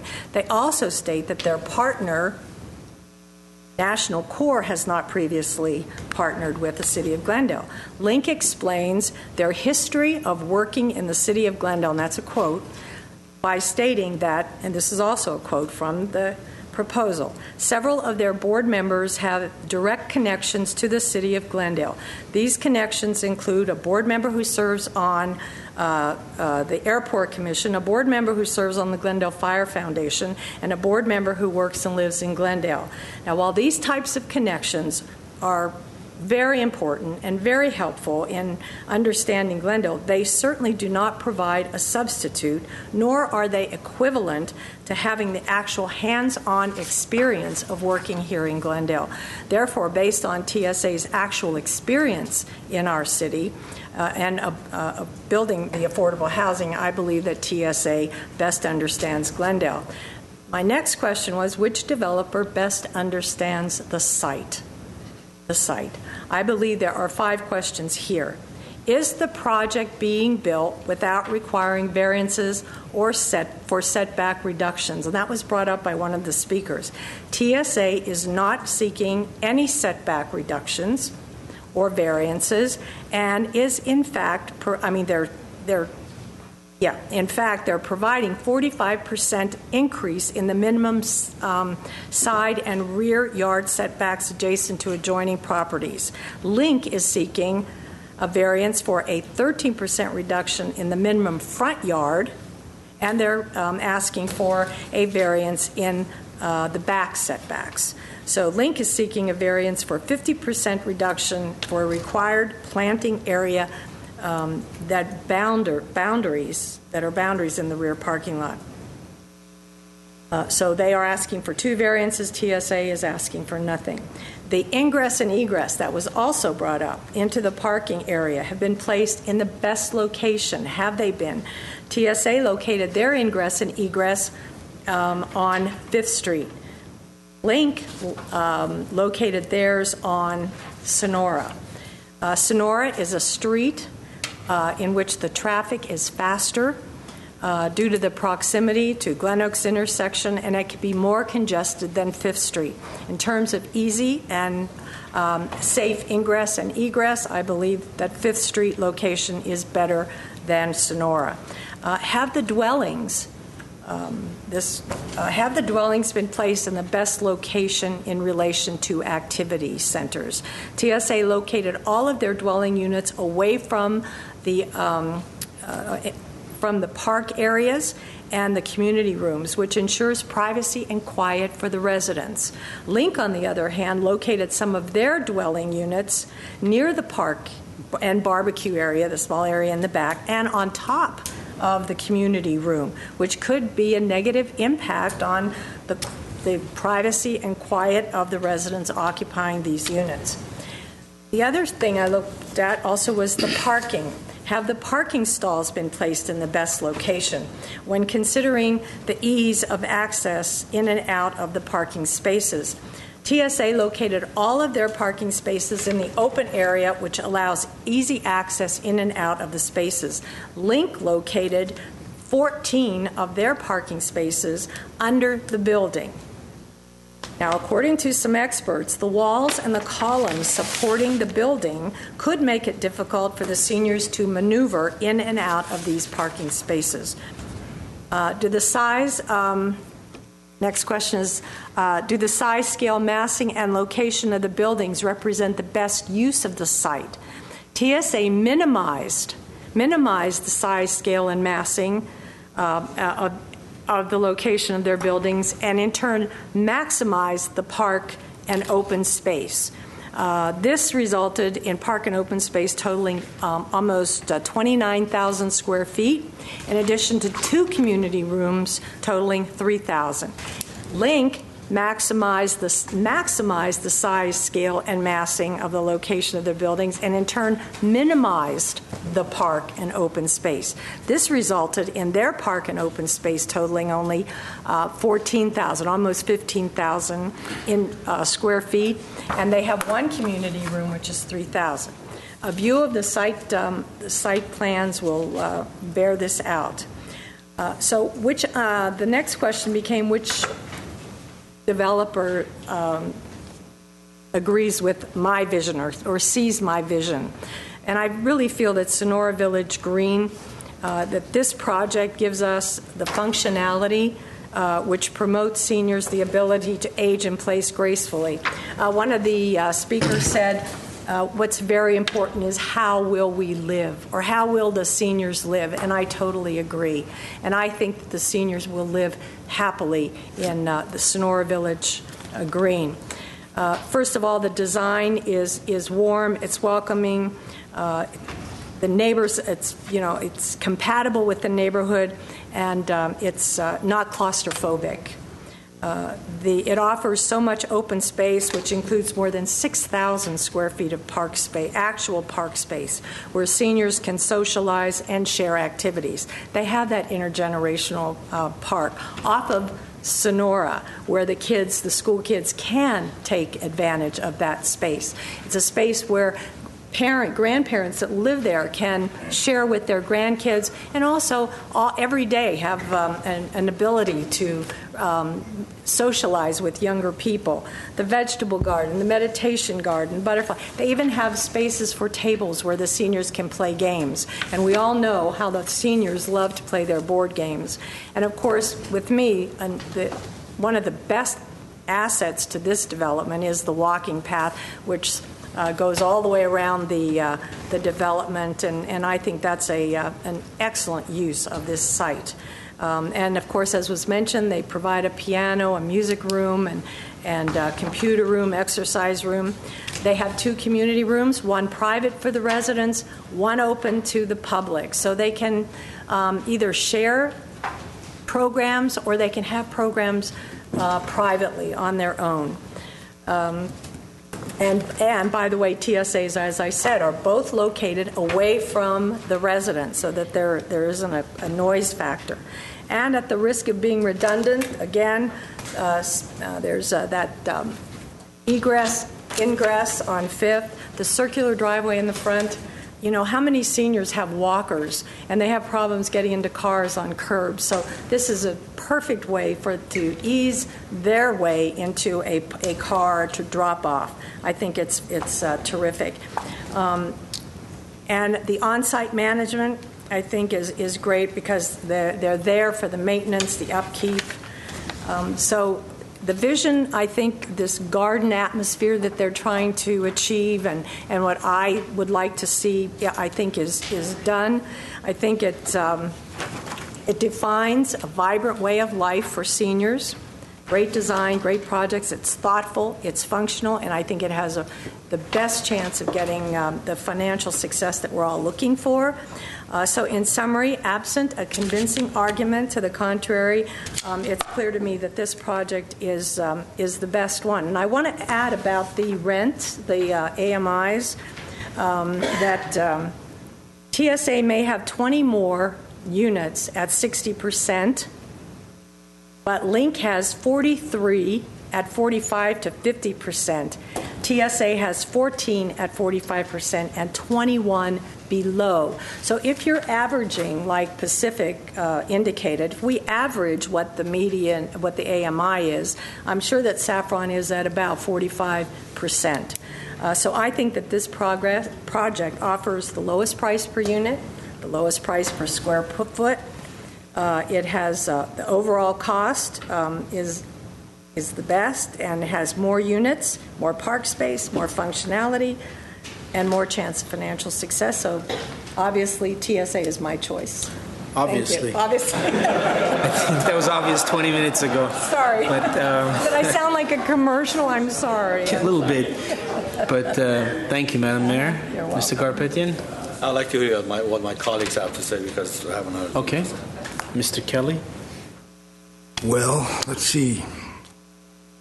The report we initially got from staff was very, very clear on how close these two developers were together. This is a dead heat, a photo finish. Good luck, guys. This isn't going to be easy, and it hasn't been.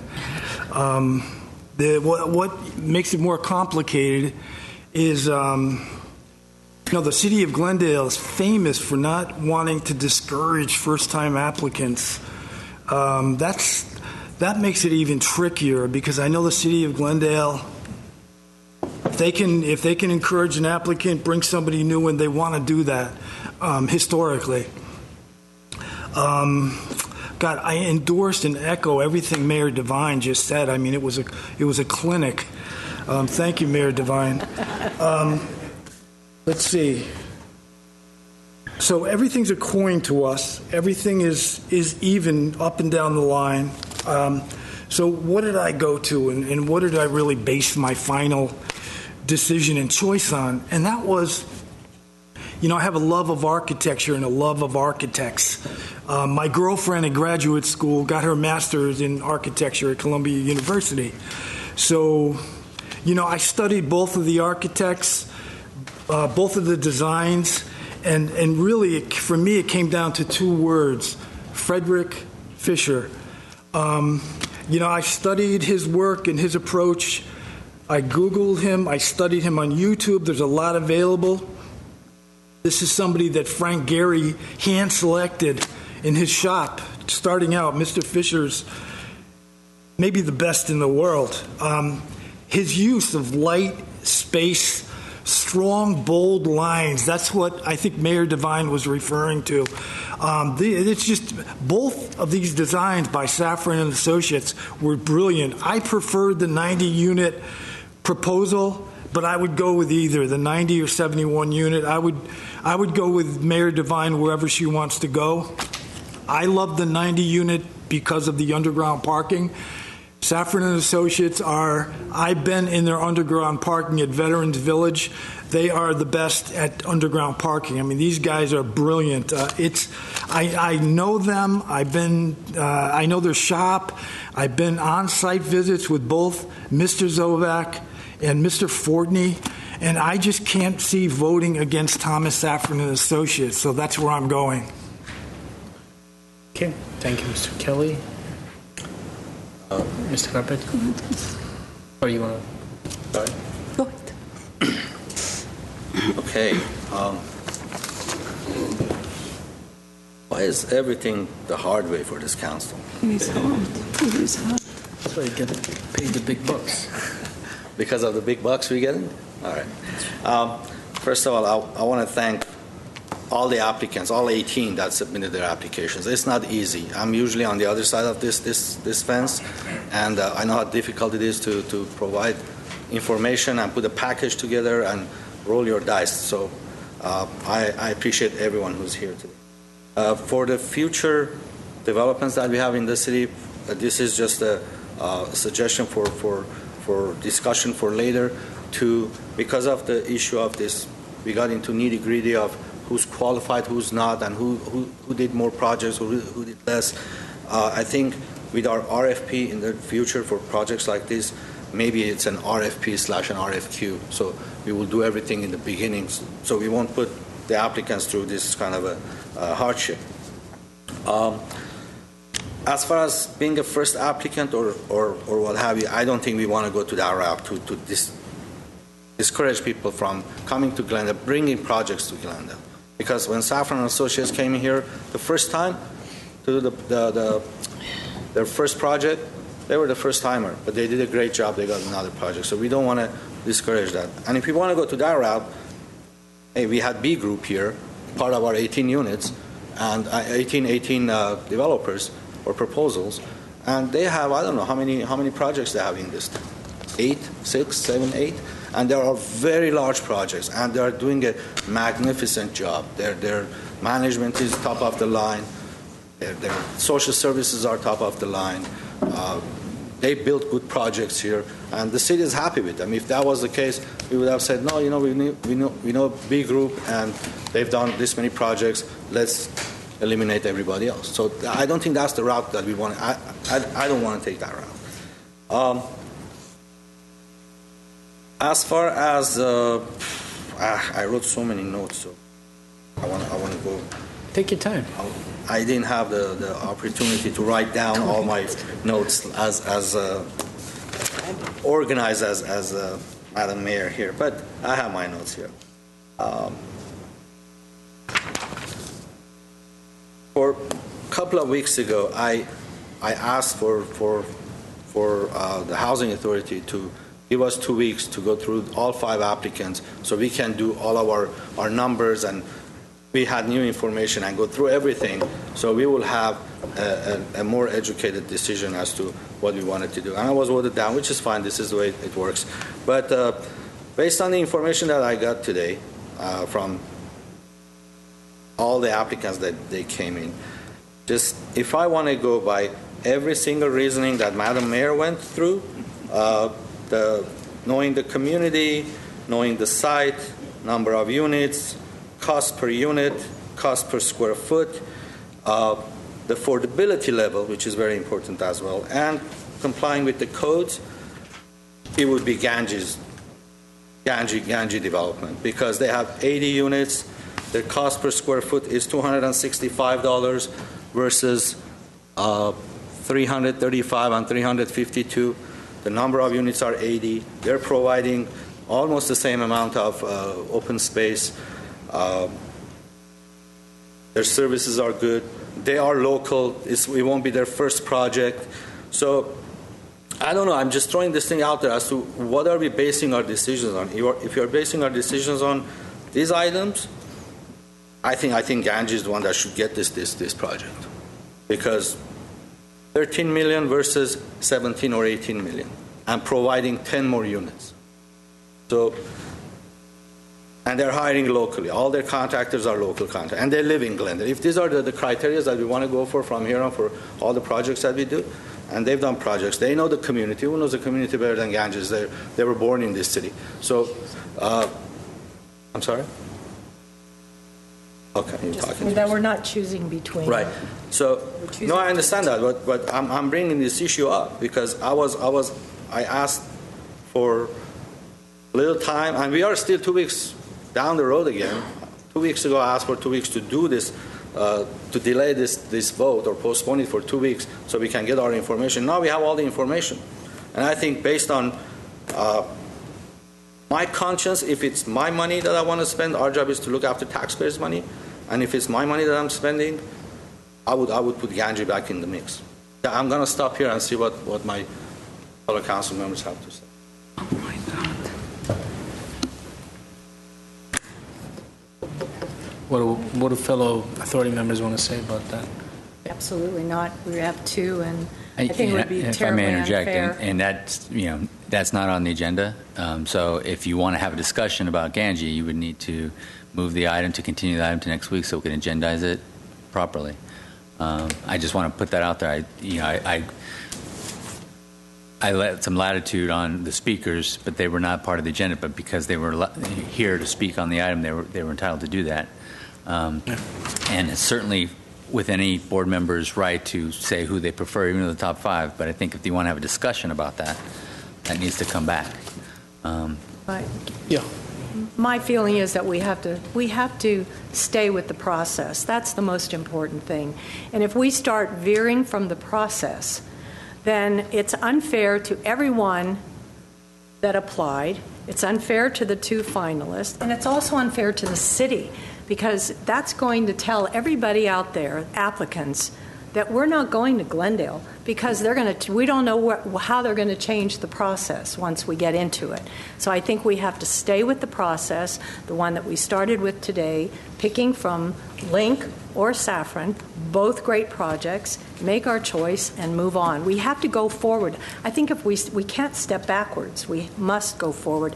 We've waited for many years for this project to come to fruition, affordable housing, and the longer, we could go on like this for 2 years. I think today is the day. We have 2 fantastic finalists that went through the process, obeyed the process, all the rules, and let's stick with the process and get this done today? We're not veering from the process. This is what we did 2 weeks ago, and this is part of the process. I mean, we're not deviating from anything. We're not telling everyone to come here and then we're going to... And this project was sitting on a back burner for 7 years. I brought this project up. I wanted to bring it up. I know I'm sorry. You were fighting for it. You didn't have any support at that time, but I brought it up when the first day that I sat on this chair. So it's not that I want to drag it and I want to do everything else. I want to make sure that we know all the information about every reason that was brought up for one project. I'm voicing my opinion for another project. Now, if this is wrong or if this is not part of our purview, let me know. My thing is I wanted to have a discussion about it. If we can have a discussion about it, maybe we should. Just by way of background, Mr. Chair, members of the authority, the motion, you might recall from the 26th, there was a motion to continue it by a week to include all 5 developers. That motion failed. So then subsequent motion was made to bring back to these 2. Right, that's right. That is the process that the Housing Authority chose on July 26th, and that's where we are today. And one more thing I wanted to add, Mr. Chair, is that affordability level, 100% below 50%. 100% below 50%. You can't beat that. I mean, if all the projects are good, they're all great. The designs are good, the parking is good, the pathway is good, core is good. Mr. Chairman? Yes, Mr. Kelly. Thank you for acknowledging. Totally echo Mayor Devine once again. Our city manager in the last few weeks has said we cannot circumvent the process. Nobody is more fond of Ganji developers than I am. I live right down the street from them. I know how great they are. I know people in the church that they rebuilt. I know one of their engineers. Everybody just speaks the world of Ganji. But we came back with 2 developers, and we came back to vote today. So I would just encourage the vote to go forward. And I'm inclined to move forward with the vote today because the arguments that are made for Ganji, some other arguments can be made for other applicants. For example, Pacific is the one applicant that has had 27 non-special need applications approved, 9% tax credit applications approved. So the mass that they've of success that they've had is far greater than any one of the other applicants. So the way I was hearing last week, the week before, was that, well, who's going to be the most successful in securing that 9% application? Who's going to be the one that's most likely to be successful? And the answer that we got today is Pacific. So Councilmember Najarian was right in a sense because he believed that was the case. At least that's what I extrapolated from what he was saying. So now what are we going to do? Open up the whole process, go back to what we started? I don't know that we want to do that. And frankly, with the current, the sense that I'm getting from the dais as to what the authority is likely to, where the votes are likely to end up one way or another, I don't think it's going to make any difference. Any difference. So, can I ask that you comment on the 2 applicants, or are you done? I want to hear what my fellow. It was really hard to choose from one of them, from the 2 finalists. But I did my homework, and since we gave Ganji some 8-10 years ago a chance to build in Glendale, which was great, but now why don't we can give the chance for the other just great finalists to build in Glendale? Let them give a chance. That is my thinking. Okay. So, as I understand it, you're changing your mind from the last time because I just named both of them. Both were my 2 finalists. But after I did my homework, so I'm thinking at this time I'll go with Link. I'll go with Link.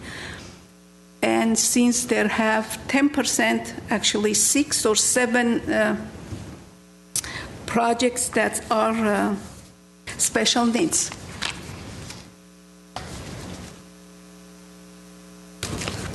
Am I right?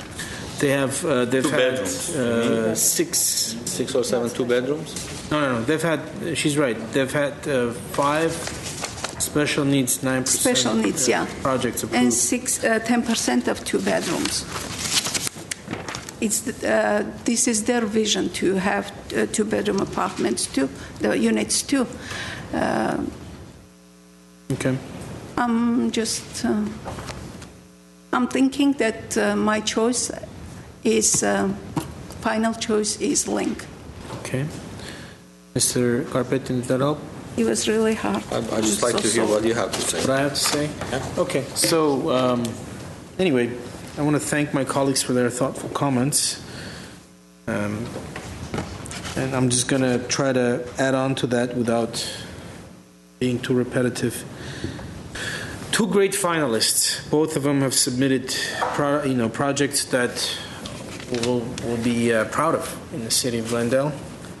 Be proud of the first low-income housing project in North Glendale, and I'll be proud of having it just 3 blocks down from where I live, because can't go wrong with either one in terms of their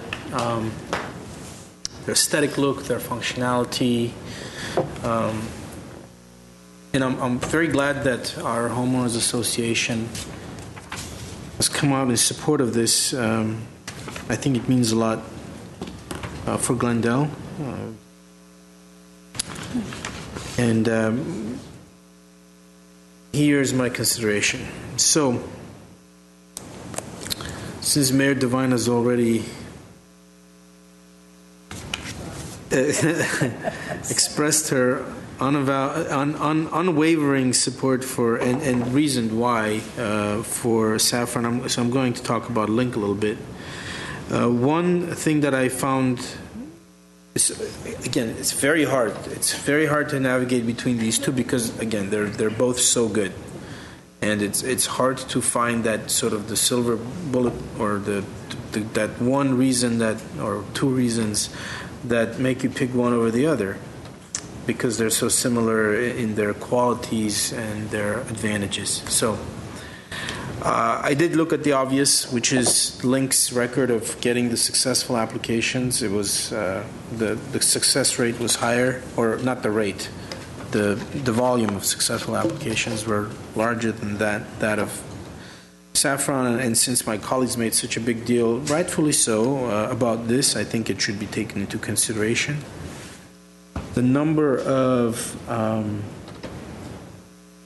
50% or below AMI was 78% with Link, so much higher, much larger percentage.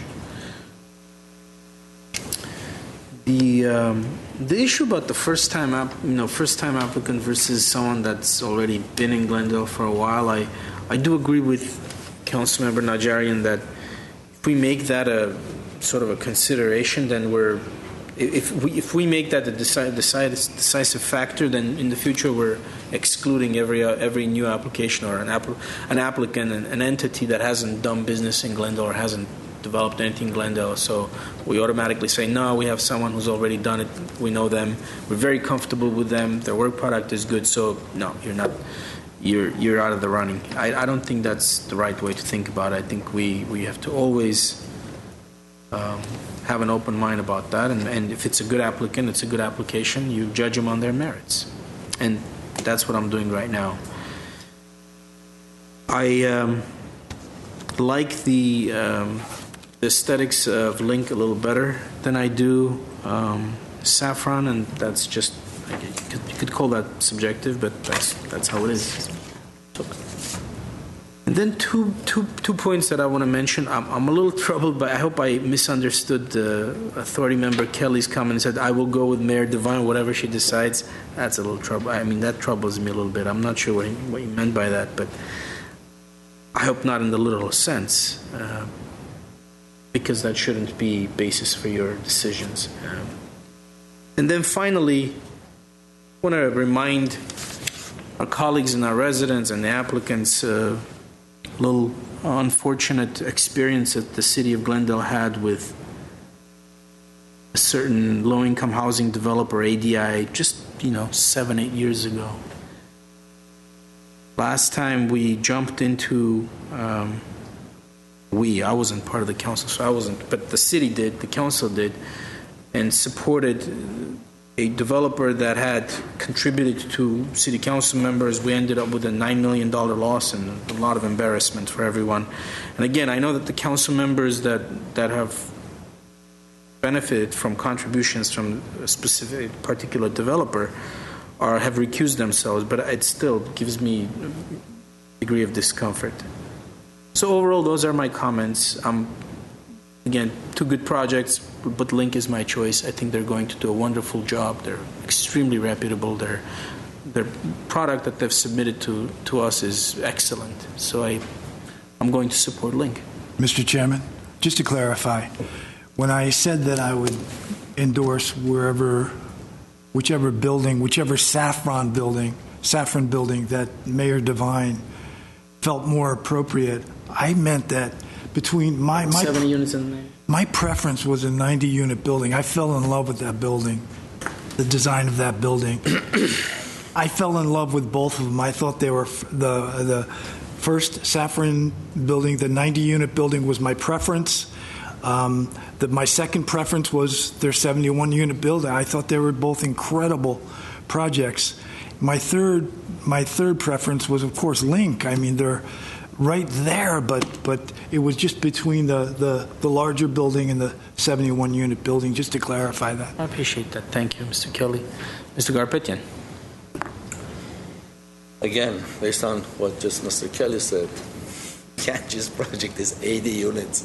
It's between 70 and 90. So I want to keep emphasizing that because of the fact that we are responsible for taxpayers' money, and affordable housing should not cost $400 or $500 a foot. And that's the problem we had at that time that we mentioned with certain developers a few years ago.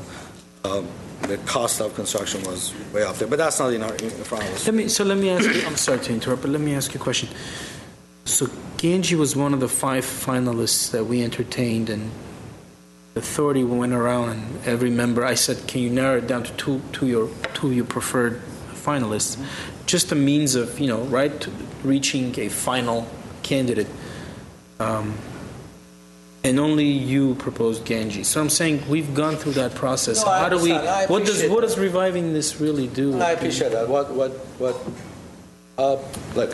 that's why at that time I wanted to, which happened again. It was delayed for 2 weeks. It wasn't postponed. It was delayed for 2 weeks for maybe different reasons. But I wanted to have that 2 weeks so all of us can look at all 5 projects, and because I do this for a living sometimes, but I'm having a hard time finding my paperwork here. And my preference at that time was Ganges. My 2 top choices were Ganges and Core, a Link. There was a boat. I'm sorry. Yeah, it was a boat. You're right. I think mine was. So yours was Core. So it was a boat and Ganges at that time. Yes, you're right. So again, because the reason I'm bringing it up, I know we don't have the votes for it, but because every reason that I see for support of one project applies to their project as well. So, and $265 a foot for an affordable housing, that makes it affordable. That's why they are 100% below 50%. If your cost of construction is high, but again, your affordability level will go down. So what I want to do is I want to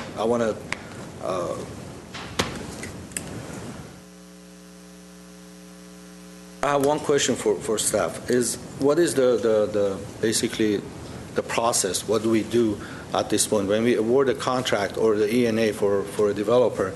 Do we determine how many chances they have to get that 9% tax credit?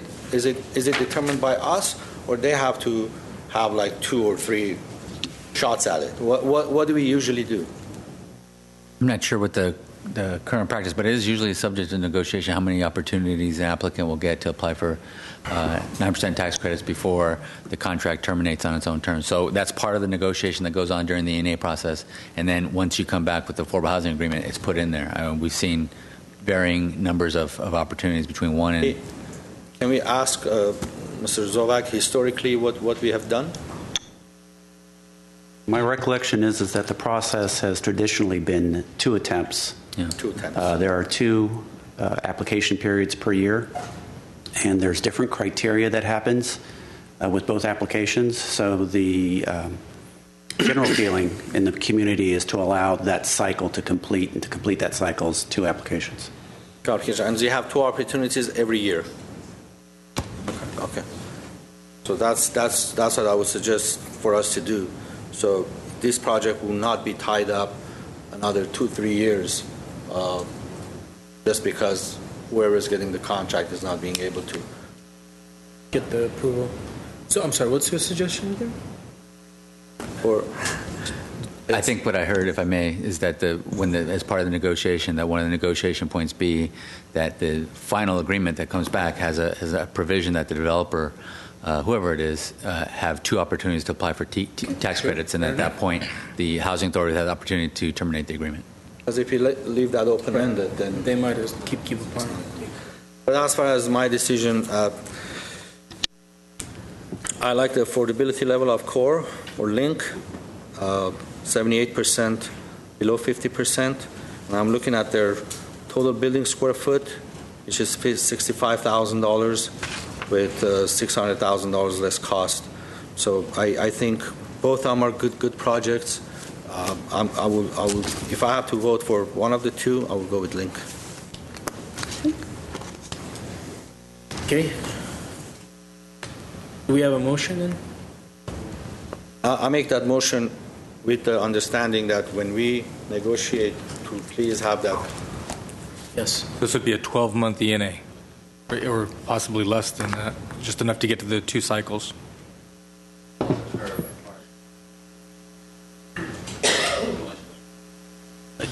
Yes, the cycles are 2 per year. At this point, we would specify just 2, not 2 attempts consecutive. And if I'm not mistaken, it might mention that deal point in one of the previous staff reports where it talks about some elements of the ENA. I think it does mention 2 attempts. I don't know if it makes the best sense, though, to put a month limitation on it as opposed to 2 attempts, and we'll refine that in our negotiations. Right. Typically they're consecutive, because once you go beyond that, then you start to lose touch of what's happening in the market. I understand. I just want to make sure that whoever is going through this process, they do everything to get that 9% tax credit the first time. So they know it's, again, open-ended. It will be I want to put that pressure on them, if you will. I'm okay with that. So is that the motion? That's the motion. Is there a second? Second. Can we have the roll call, please? Just so we're clear, the motion is the ENA with Link for 2 consecutive TCAC application periods. I give him enough time to apply for two consecutive. I just wanted the record clear. Yeah, Thank you. Yes. Okay, so we have a motion and a second. May we have the roll call, please? Authority members Devine? No. Friedman? Garpetian? Yes. Kelly? No. Jarian? Razian? Yes. Chair Sinania? Yes. Next item, please. There's no other, unless there's authority member or staff comments, there's no other items on this agenda. There's none. Motion to adjourn? So moved. Second. We're adjourned at 5:10 p.m.